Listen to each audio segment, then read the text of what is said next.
마태복음 4장 두 번째 시간입니다. 1절, 그때에 예수께서 성령에게 이끌려 마귀에게 시험을 받으러 광야로 가사 40일 밤낮으로 금식하신 후에 줄이신지라.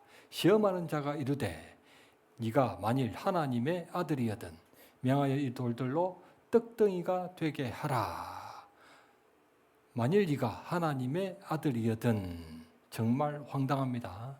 하나님의 독생자께 네가 만일 하나님의 아들이여든. 마귀는 척박한 광야에서 40일 동안이나 금식을 하셨기 때문에 줄이고 지치신 주님의 약점을 정확히 간파하고 명하여 돌들로 떡덩이가 되게 하라는 필살기를 날렸습니다. 주님은 마음으로 명하여 돌들로 떡덩이가 되게 할까 말까 갈등하셨을 것입니다. 갈등하지 않으셨다면 시험이라 할 것도 없고 하나님의 아들이라는 계급장을 떼고 감당해야 진짜 시험입니다. 마귀가 주님께 날린 필살기는 하나님의 아들이 맞느냐가 아니라 하나님의 아들이 정말 사람의 아들로 살 수 있겠냐고 조롱한 것이었습니다.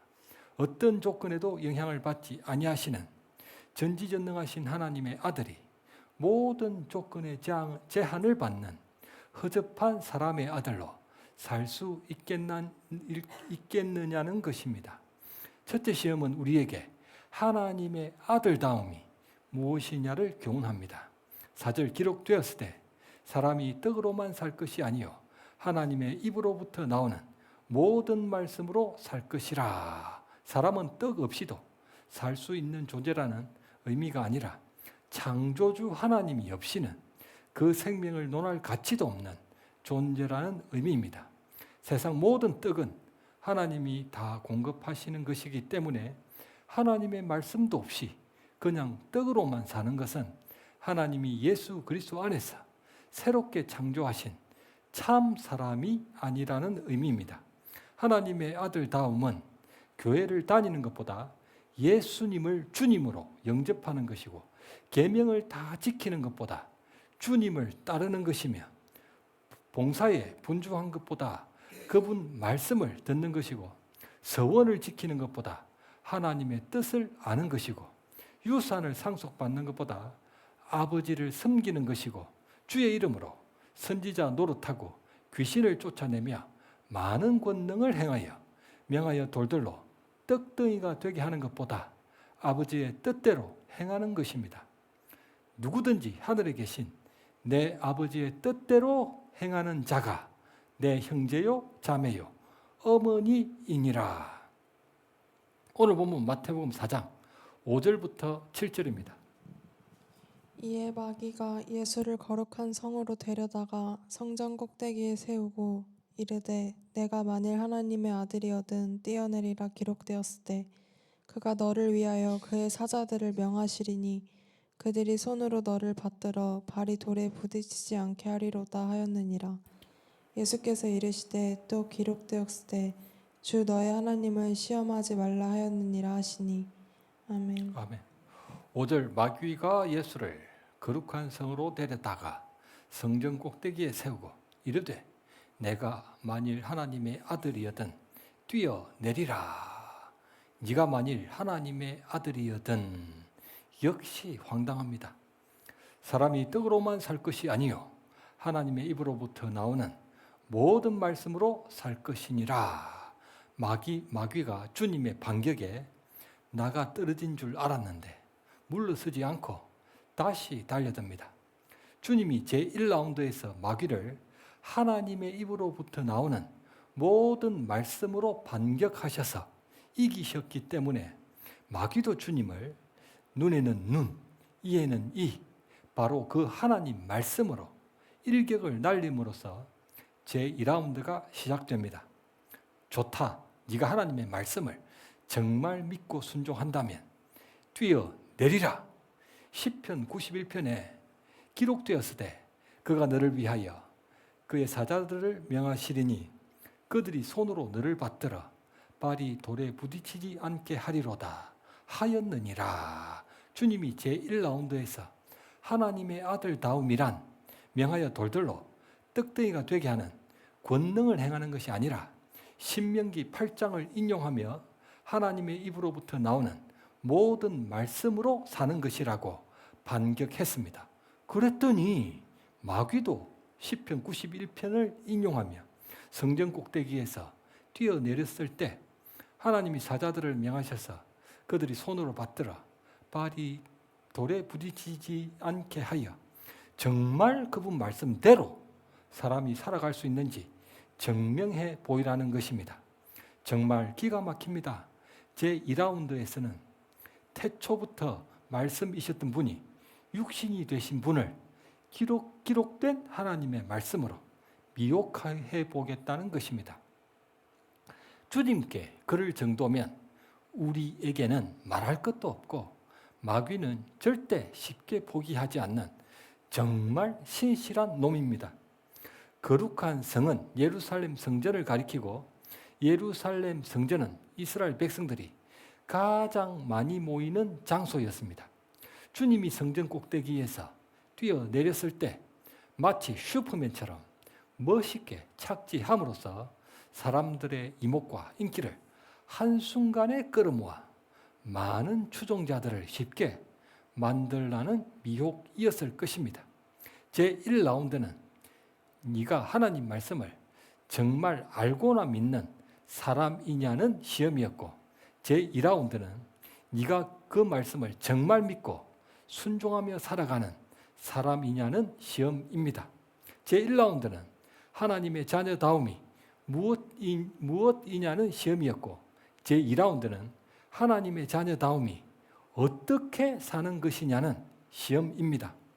마귀의 첫째 필살기보다 더욱 강력한 두 번째 필살기는 하나님 말씀으로 살되 기록된 말씀대로가 아니라 자기 느낌과 자기 생각대로 마음대로 믿으며 살라는 것입니다.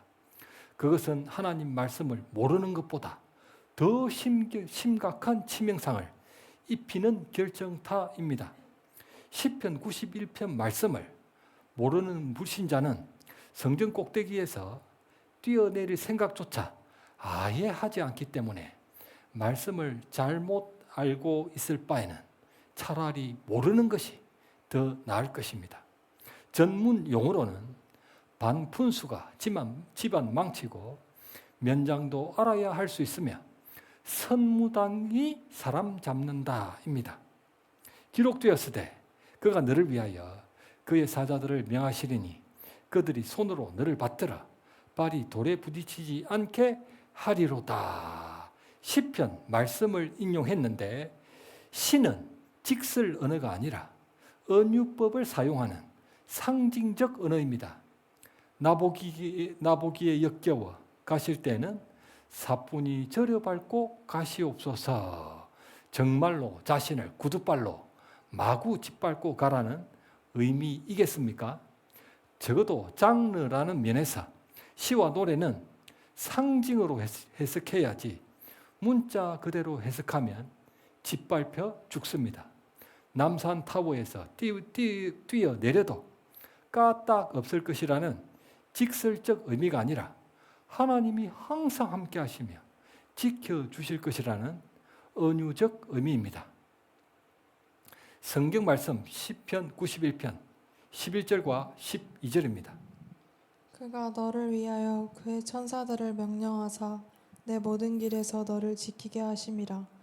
그들이 그들의 손으로 너를 붙들어 발이 돌에 부딪히지 아니하게 하리로다. 아멘. 너의 모든 길에서 너를 지키게 하심이니라. 실제 시편 91편은 성전 꼭대기가 아니라 너의 모든 길이기 때문에 직설적으로 해도 맞질 않습니다. 시편 91편에는 모든 길이라 되어 있는데 이 사탄은 성전 꼭대기라고 그렇게 예수님을 미혹했던 것입니다. 2018년 미국 켄터키주의 한 교회에서 쿠디 코치 목사는 많은 사람들 앞에서 뱀 한 마리를 들고 믿음의 증거를 보여주겠다며 뱀과 입을 맞추었습니다. 하나님이 지켜주시는 한 뱀이 절대로 자신을 어쩌지 못할 것이라고 말했던 그 직후였습니다. 그러나 그의 믿음과 달리 뱀은 즉시 그의 뒷목을 물었고 그의 하얀 셔츠가 빨간 피로 물들었습니다. 마가복음 16장 17절 믿는 자들에게는 이런 표적이 따르리니 그들이 내 이름으로 귀신을 쫓아내며 새 방언을 말하며 뱀을 집어 올리며 무슨 독을 마실지라도 해를 받지 아니하며 바로 이 말씀을 토대로 그의 할아버지가 세웠던 교회였기 때문에 그 말씀을 증명해 보이겠다며 그 무모한 시도를 벌였던 것입니다. 오직 믿음으로 시도했는데 왜 뱀이 그를 물기까지 하나님이 가만히 계셨을까요? 무모한 시도였다는 것을 부인하지는 못할 것입니다. 그러나 뱀이 뱀을 집어 올리며 무슨 독을 마실지라도 해를 받지 아니하며 딱 한 구절이기는 했지만 물지도 모르는 그 뱀과 입을 맞췄다는 것은 그 말씀을 분명히 믿었다는 것도 부인할 수는 없습니다. 세상에는 신앙생활은 하지 않는데 요한복음 3장 16절을 딱 그 한 구절을 암기하는 정도로 자신은 하나님을 믿기 때문에 영생을 얻는다는 사람들이 있습니다. 그것이 정말 하나님 말씀을 믿는 것일까요? 하나님이 기록된 말씀인 성경 66권은 전부 1189장 31,102절인데 딱 한 구절로 하나님을 알고 믿는다는 것은 불가능합니다. 예수님이 그리스도이심이 증명되는 것도 요한복음 1장 태초부터 계셨는데 창세기 3장 사람의 후손 중 노아의 세 아들 중 셈 족속 중 아브라함의 자손 중 유다 지파 중 사무엘하 7장 다윗의 자손으로 다니엘 2장 로마 시대에 미가 5장 유다 베들레헴에서 이사야 7장 처녀로부터 태어나셔서 시편 78편 비유를 사용하시고 스가랴 9장 나귀 새끼를 타시며 시편 41편 배신당하셔서 시편 22편 옷을 제비 뽑히신 이후 이사야 53장 징계와 채찍으로 처참하게 돌아가시고 뼈가 꺾이지 아니하시며 부자의 묘실에 장사되신다. 구약 성경에 370회 이상 언급된 예언이 모두 다 성취되심으로써 예수님이 그리스도 되심이 증명되신 것입니다. 370회 이상 예언되고 모두 다 성취되었음에도 불구하고 예수님을 그리스도로 믿지 않는 사람들이 세상의 태반인데 비유를 사용하신다거나 나귀 새끼를 타신다거나 배신당하신다는 등 딱 한 구절로 예수님이 그리스도이심을 알고 믿는다는 것은 불가능합니다. 성경 31,102절 중 딱 한 구절로 그분을 알고 믿는다는 것은 하나님을 믿는 것이 아니라 하나님이 되는 것입니다. 그것은 하나님이 되는 것이에요. 그들이 하나님이 되어 있기 때문에 그분 말씀을 감나라 배나라 골라 듣고 골라 믿으며 골라 지키는 성경 짜집기를 하는 것입니다. 세상 모든 이단들이 다 그렇게 생겨난 것입니다. 우리와 동일한 성경을 가진 이단들도 많이 있습니다. 왜 올바른 성경을 가지고도 이단이 된답니까? God라는 스펠링이 God이라는 하나님을 가리키는 영단어를 만들지만 스펠링 G와 O와 D가 있다고 해서 항상 God이 되는 것은 아닙니다. 스펠링 중 맨 앞에 G와 맨 뒤에 D를 맞바꾸면 D-O-G 멍멍이가 됩니다. 마귀도 말씀을 알고 그 말씀으로 미혹하기 때문에 창세기부터 요한계시록까지 성경 66권이 다 있다고 해서 반드시 이단이 아닌 것은 아닙니다. 올바른 신학과 교회 전통을 배제한 편협한 해석을 기본으로 삼기 때문에 이단이 되는 것입니다. 아십니까? 신약 성경은 구약 성경을 전부 다 안다는 전제에서 기록된 말씀입니다. 그럼에도 불구하고 마귀는 딱 성경 한 구절로 시험을 합니다. 마귀가 예수를 거룩한 성으로 데려다가 성전 꼭대기에 세우고 이르되 기록되었으되 그가 너를 위하여 그의 사자들을 명하시리니 그들이 손으로 너를 받들어 발이 돌에 부딪히지 않게 하리로다 하였느니라. 마귀는 주님께 구약 성경 중 시편 91편 중 딱 한 절 중 모든 길 중 오직 성전 꼭대기로만 미혹한 것입니다. 초대교회 당시 알페오의 아들 야고보는 하나님 나라의 복음을 전가하다가 자칭 유대인에게 잡혀 네가 전가하는 하나님이 시편 91편에 언급된 사자로 발을 붙들어 줄 것이라며 성전 꼭대기에서 떨어지게 만들어 죽음에 이르고 말았습니다. 마귀의 하수인이었던 그들은 야고보에게 성경 딱 한 구절에 목숨을 걸으라고 강요했던 것입니다. 그런데 마틴 루터가 천주교로부터 기독교로 새롭게 했던 종교 개혁의 결정적인 요인은 복음에는 하나님의 의가 나타나서 믿음으로 믿음에 이르게 하나니 기록된 바 오직 의인은 믿음으로 말미암아 살리라 함과 같으니라. 로마서 1장 17절 오직 한 구절이었습니다. 주님도 마귀를 이기신 것은 기록되었을 때 사람이 떡으로만 살 것이 아니요 하나님의 입으로부터 나오는 모든 말씀으로 살 것이라. 신명기 말씀 한 구절이었습니다. 마귀와 그 하수인들도 딱 한 구절에 대한 믿음으로 하나님의 아들들을 시험했지만 그분 아들들도 오직 한 구절에 대한 믿음으로 그 시험을 이긴 것입니다.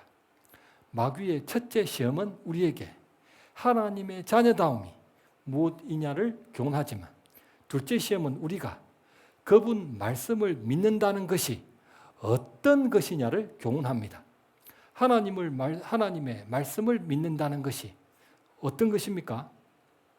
창세기 1장부터 11장에 기록된 원역사의 사건들은 세상 모든 역사의 역사적 사건의 본질을 상징적으로 교훈하기 때문에 역사의 알파, 태초에도 그랬고 역사의 오메가, 종말에도 그럴 것이며 역사가 진행 중인 지금도 그렇기 때문에 마귀의 미혹에 넘어가지 않기 위해서는 원역사가 증거하는 상징적 교훈을 알아야 합니다.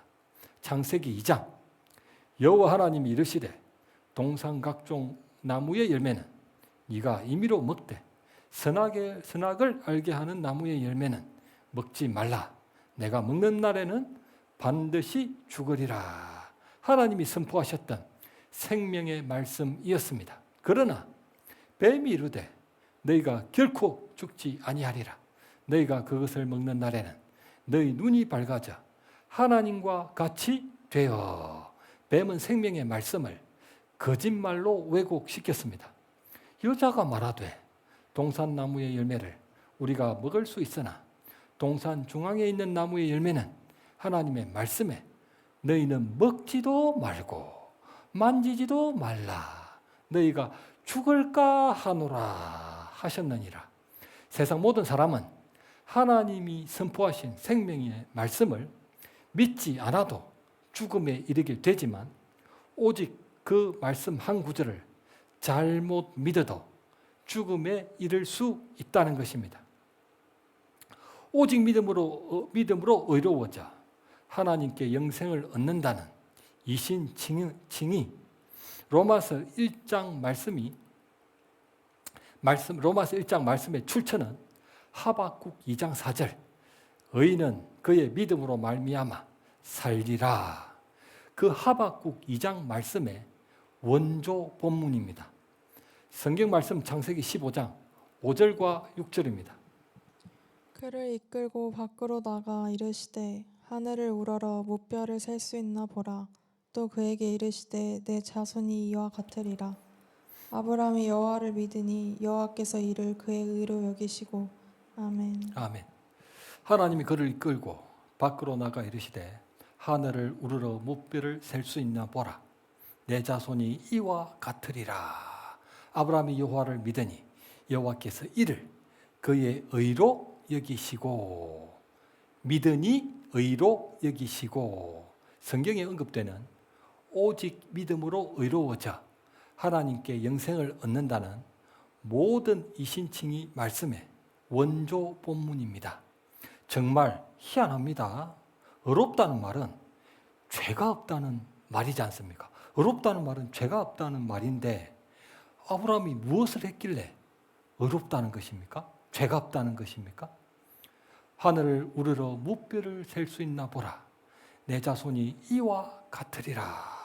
아브라함이 여호와를 믿으니 여호와께서 이를 그의 의로 여기시고, 그 말씀을 믿었던 것뿐이고 회개한 것도 아닙니다. 하나님, 제가 죄를 많이 지었는데 용서하여 주옵소서, 회개한 것도 아니지 않습니까?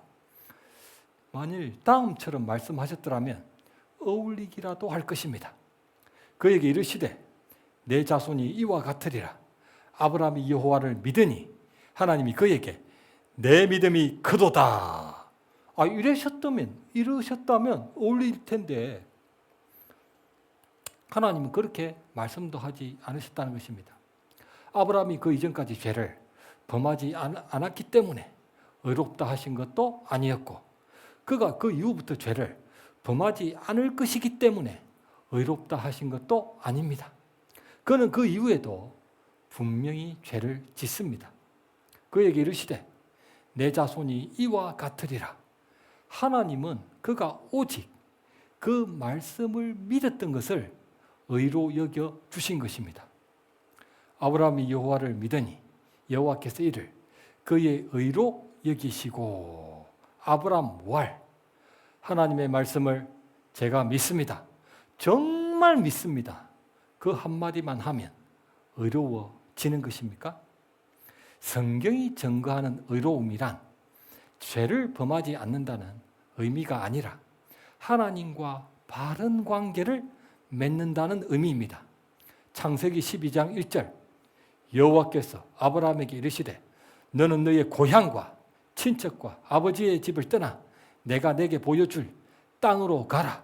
내가 너로 큰 민족을 이루고 내게 복을 주어 내 이름을 창대하게 하리니 너는 복이 될지라.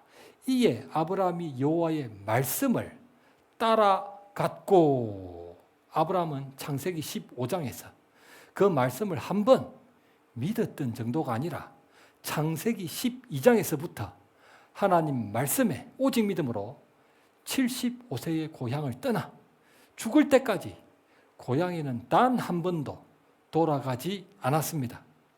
양자로 여겼던 친척, 조카 롯도 떠나보냈으며 영적으로 아버지의 집을 떠나기 위해 무던히도 애를 쓰면서 하나님과 동행했습니다. 성경은 그 바른 관계를 가리켜 의롭다고 증거하며 믿음이라고 언급하는 것입니다. 오해하시면 안 됩니다. 아브라함이 밤하늘을 쳐다보며 하나님 말씀을 딱 한 번 믿는다고 고백한 정도를 그분이 의롭다고 여겨주셨던 것이 아닙니다. 하박국 2장 4절, 의인은 그의 믿음으로 말미암아 살리라. 하박국 당시 역사적 상황은 이스라엘이 바벨론의 침공을 받아 포로로 끌려갔을 때입니다. 의인은 그의 믿음으로 말미암아 살리라. 의인은 그의 믿음으로 말미암아 바벨론으로 끌려가지 않고 이스라엘 땅에 남아서 살게 된다는 의미가 아니었습니다. 하나님 말씀에 오직 믿음으로 순종하여 바벨론에 포로로 끌려가게 된다면 살게 된다는 의미였습니다. 바벨론에 포로로 끌려가는 게 믿음이었습니다. 그게 오직 믿음으로 산다는 의미였습니다. 오직 믿음으로 산다는 것은 성경 구절을 암기한다거나 자기가 믿고 싶은 대로 믿으며 사는 것이 아니라 하나님과 동행하고 그분 말씀에 순종하는 바른 관계를 맺는 것입니다. 하박국서에서 오직 믿음이란 이스라엘 땅에서 버티는 것이 아니라 바벨론의 포로로 끌려가는 하나님의 뜻에 순종하는 것이었습니다.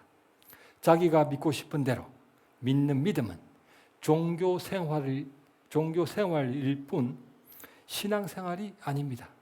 하나님을 믿는 것이 아니라 하나님이 되는 것입니다. 그렇게 믿는 것은 하나님이 되는 것입니다. 문맥도 고려하지 않고 말씀을 이해하는 것은 성경을 오해하는 것입니다. 원역사의 선악과가 증거하는 상징적 교훈이 무엇입니까? 네가 먹는 날에는 반드시 죽으리라. 세상 모든 사람은 하나님이 선포하신 생명의 말씀을 믿지 않아도 죽음에 이르게 되지만 오직 그 말씀 한 구절을 잘못 믿어도 죽음에 이를 수 있다는 것입니다. 왜냐하면 그 성경 한 구절에는 성경 66권이 다 녹아들어 있기 때문입니다. 성경 말씀 호세아 6장 7절입니다. 그들은 아담처럼 언약을 어기고 거기에서 나를 반역하였느니라. 아멘. 첫 사람 아담에게 속한 세상 모든 사람이 범하는 죄는 첫 사람 아담이 에덴 농장에서 열매 하나 훔쳐 먹은 절도죄 정도가 아니라 그분과 원수 관계를 맺은 반역죄입니다. 그러므로 믿음이란 하나님과 바른 관계를 맺는 것입니다. 주님은 제1라운드에서 마귀에게 하나님 말씀으로 반격하여 그 시험을 이기셨습니다. 그러나 마귀는 자기 일에만 너무 분주했기 때문에 주님의 말씀을 제대로 듣지도 않아 회개는커녕 제2라운드에서 에덴에서처럼 딱 성경 한 구절로 주님을 다시 미혹했습니다. 주님이 제1라운드에서 말씀하신 그 하나님의 자녀다움이 무엇이었습니까? 기록되었으되 사람이 떡으로만 살 것이 아니요 하나님의 입으로부터 나오는 오직 한 말씀으로 살 것이니라. 오직 한 말씀이었습니까? 하나님의 입으로부터 나오는 모든 말씀으로 살 것이라. 하나님의 자녀다움은 하나님의 입으로부터 나오는 성경 66권, 1189장, 31,102절 모든 말씀으로 사는 것입니다. 7절 예수께서 이르시되 신명기 6장 16절에 기록되었으되 주 너희 하나님을 시험하지 말라 하였느니라 하시니 말씀을 맺겠습니다. 주님은 신명기 몇 구절을 인용하여 마귀를 이기신 것이 아닙니다. 사람이 떡으로만 사는 것이 아니라 하나님의 입으로부터 나오는 모든 말씀으로 산다는 것을 친히 온몸으로 증명하신 이후 그 말씀들로 이기신 것입니다. 물도 없고 양식도 없으며 낮에는 너무 무덥고 밤에는 아주 추운 척박한 광야에서 40일을 밤낮으로 금식하신 후에 하나님의 말씀이라는 좌우의 날선 검으로 마귀의 미혹을 물리치셨습니다. 하나님을 믿는 그분 자녀다움은 하나님의 입으로부터 나오는 모든 말씀으로 사는 것입니다. 그 모든 말씀에 오직 믿음으로 순종하는 것입니다. 그것이 아닌 모든 것은 다 주 하나님을 시험하는 것이기 때문입니다. 주님 안에 거하는 성도는 오직 믿음으로 그 모든 말씀에 순종할 수 있습니다. 하나님이 모든 길에서 지켜주실 것을 약속하셨기 때문입니다. 볼지어다 내가 세상 끝날까지 너희와 항상 함께 있으리라. 아멘.